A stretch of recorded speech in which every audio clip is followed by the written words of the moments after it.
afternoon everyone. So continuation lang po doon sa na-report ni Ms. Jen Patalimog yung sa lesson 4.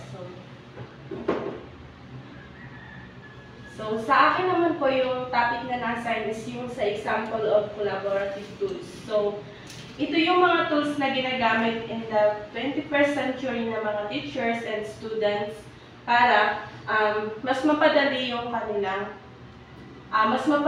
kanilang pagtuturo through online.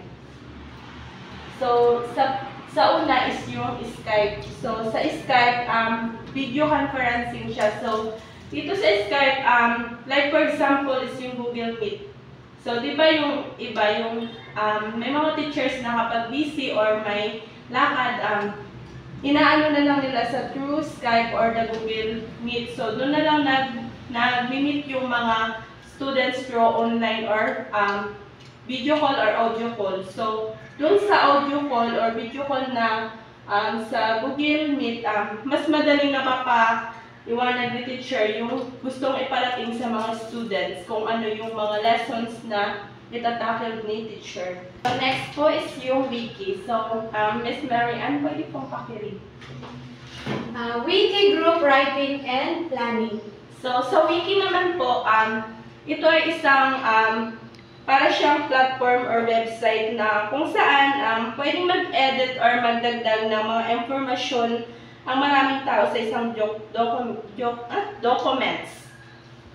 So, example dito is yung may research, diba tayo? So, dun sa research paper, so pwede natin doon siya i-edit or magdagdag tayo ng information based doon sa topic na na-assign sa atin gamit yung Wikipedia or yung wiki. So, next po is yung blogging. So, sa blogging naman, online journaling and discussion. So, dito naman po sa blogging, ito ay isang paraan siya ng pagsusulat online. So, kung saan pwedeng magbahagi ng sariling idea at opinion. So, nakakatulong din ito para mahasa yung mga writing skills and critical thinking ng mga students. And next po is yung Google Group and Google Forms. So, dito is yung idea sharing and presentation.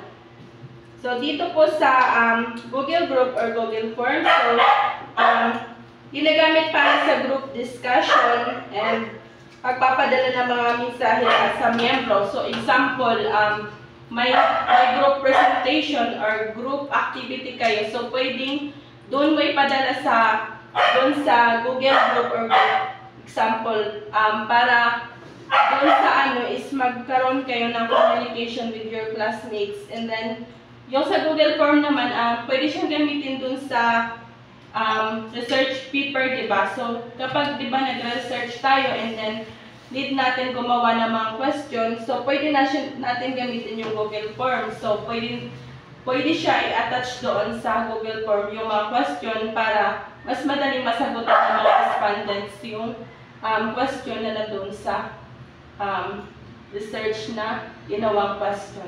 That's